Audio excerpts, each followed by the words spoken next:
अस्सलाम वालेकुम जी, मेरा नाम है आबदा। जैसे कि हमने क्यूएसओ की लेक्चर सीरीज स्टार्ट की हुई, तो क्यूएसओ की लेक्चर सीरीज में चैप्टर 6 है हमारा आगे, जो है of the exclusion of oral by documentary evidence, जिसके साथ आर्टिकल 102 से 1110 तक रिलेट करता है। इसको हम डिटेल बाय डिटेल पढ़ते रहेंगे। आर्टिकल 102 है evidence of term of contract, grants and other disposition of property reduce to form of documents. अब इसमें चैप्टर 6 में उसने ये हमें बताया कि जो डॉक्यूमेंट्री एविडेंस दिया जा रहा होता है, तो जो ओरल एविडेंस होता है वो एक्सक्लूड होगा, इसकी कोई वैल्यू नहीं रहेगी। अब इसमें 102 में उसने हमें बताया कि जो मुआहदे कानून की रूह से ग्रांट हो जाए तो उनको रजिस्टर करवाना जरूरी है। इन पर आप सेकेंडरी एविडेंस भी दे सकते हैं, ओरल एविडेंस आप लोग नहीं दे सकते। अब इसके एक्सेप्शन 1 में उन्होंने बताया है कि गवर्नमेंट अपॉइंट करती है किसी भी बंदे को एज ऑफिसर, तो वो कोई एक्ट करता है तो उसको अपना अपॉइंटमेंट लेटर कहीं दिखाने की जरूरत नहीं है। आगे एक्सेप्शन 2 में है कि जो विल्स हैं ये एग्जीक्यूटेड होती हैं बाय कोर्ट। ठीक है, आगे इसकी उन्होंने हमें एक्सप्लेनेशन 1, 2, 3 उन्होंने बताई हुई है। आगे उन्होंने हमारी एक्सप्लेनेशन 1, 2 और 3 में बताया है। एक्सप्लेनेशन उन्होंने 1 में बताया कि एक से ज्यादा भी बने होते हैं। Just this article apply equally to case in which the contract, grant or dispositions of property referred to are contained in one document to case in which they are containing more documents than one.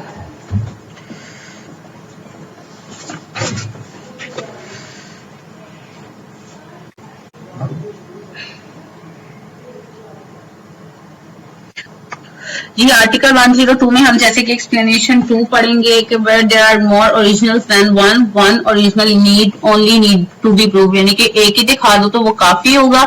आगे explanation 3 में है कि oral भी हो सकता है कहीं पर, जरूरी नहीं कि वो डॉक्यूमेंट्री ही हो। ठीक है, इस तरह हम आर्टिकल 103 पढ़ते हैं। 103 में उसने हमें बताया हुआ है कि ओरल एग्रीमेंट कहाँ कहाँ नहीं दिया जाएगा। ठीक है, इसमें कि 102 में जो भी फैक्ट्स होंगे ना वो जो है वो उसमें ओरल एग्रीमेंट नहीं होगा। अब जैसे कि इसमें प्रोवाइजो बताई हुई है 6। पहली प्रोवाइजो में उसने हमें बताया कि नो लीगल कंसिडरेशन और बाय फ्रॉड, कि जो भी फ्रॉड से लिखवाई गई हो मतलब कि उनमें ओरल एविडेंस जो है वो दी जा सकती है। आगे प्रोवाइजर 2 में से है अगर वो किसी मखसूस चीज के लिए साइलेंट है, सबका बयान नहीं दिया गया, तो उसमें भी। प्रोवाइजर 3 में है यानी कि 2 में है कि हम लिखना चाहते थे लेकिन याद नहीं रहा, तो वो भी आप ओरल एविडेंस से जो है वो साबित कर सकते हैं। आगे प्रोवाइजर 3 में है कि जब आपका डॉक्यूमेंट बना तो इससे पहले कोई कंडीशन हो तो वो भी साबित की जा सकती है। आगे है प्रोवाइजर 4, किसी भी अनरजिस्टर्ड जो है वो डॉक्यूमेंट को अमेंडमेंट किया जा सकता है, उसको चेंज किया जा सकता है और थ्रू ओरल एविडेंस। प्रोवाइजो 5 में उसने हमें बताया है कि डॉक्यूमेंट्स में कोई भी कस्टम, यूजेज, नेक्स्ट है तो वो डॉक्यूमेंट में लिखी हुई नहीं है तो आप ओरल से साबित कर सकते हैं। आगे प्रोवाइजो 6 में है कि डॉक्यूमेंट्स की लैंग्वेज क्लियर नहीं है, जब किसी लॉ से चीजें क्लियर ना हो तो हम गेस्ट लॉ यूज करते हैं। ठीक है, ये था हमारा आर्टिकल 103। आगे हमारा आर्टिकल 104। आर्टिकल 104 है application of document to existing facts.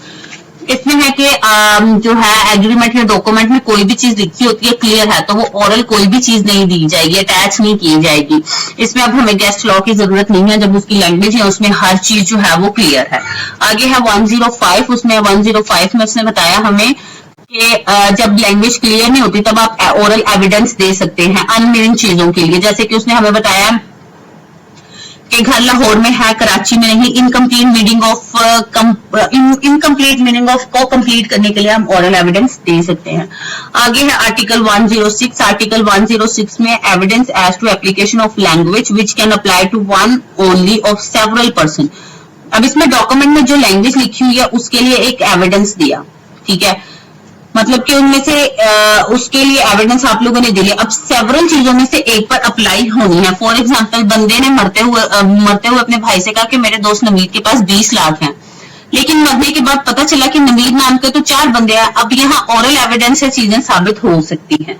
आगे है आर्टिकल 107। आर्टिकल 107 में है evidence as to application of language to one of two sets of fact to either of which the whole correctly applies. अब documents में जो language है वो दोनों फैक्ट्स में से किसी भी चीज को क्लियर नहीं करी, ना फैक्ट एंड इशू को ना फैक्ट एंड लॉ को, कोई एक को कर रही है। कुछ दूसरी को कंप्लीट वाजिया नहीं करे तो ओरल एविडेंस दी जाएगी। आगे है आर्टिकल 108। आर्टिकल 108 में एग्रीमेंट जब हुआ तो कौन सी चीजें कंसीडर की गई, कौन सी नहीं, एविडेंस से आप साबित कर सकते हैं। जैसे कि कुछ आयरन से बनता है, कुछ लकड़ी, कोई भी चीज है, कुछ आयरन से बनती है, कुछ लकड़ी से। अब आप कौन सा सेल करना चाहते हैं, ये चीजें ओरल एविडेंस दी जाएगी।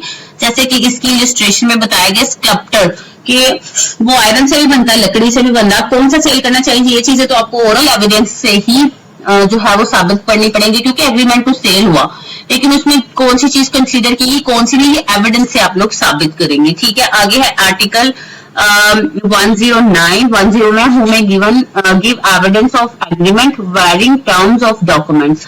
अगर डॉक्यूमेंट में अगर कोई चीज चेंज की थी, आगे पीछे की थी, ठीक है, ओरल एविडेंस जो है वो थर्ड पार्टी दे सकती है, दोनों पार्टीज में से कोई एक नहीं। ठीक है, अगर कोई चीज आप लोगों ने डॉक्यूमेंट में जो चेंज किया या आगे पीछे दे सकते हैं। अब यहाँ पे ओरल एविडेंस हमें थर्ड पार्टी देगी, आप दोनों पार्टी जिनके दरमियान एग्रीमेंट हुआ वो हमें नहीं दे सकती। ये थे हमारे आर्टिकल 102 से लेके 1110 जो कि हमारे रिलेट करते हैं chapter 6 of the exclusion of oral by documentary evidence. I hope आप लोगों को समझ आ गया होगा। अगर आप लोगों का किसी भी किस्म का इसके रिलेटेड क्वेश्चन है तो आप लोग मुझसे कमेंट बॉक्स में पूछ सकते हैं।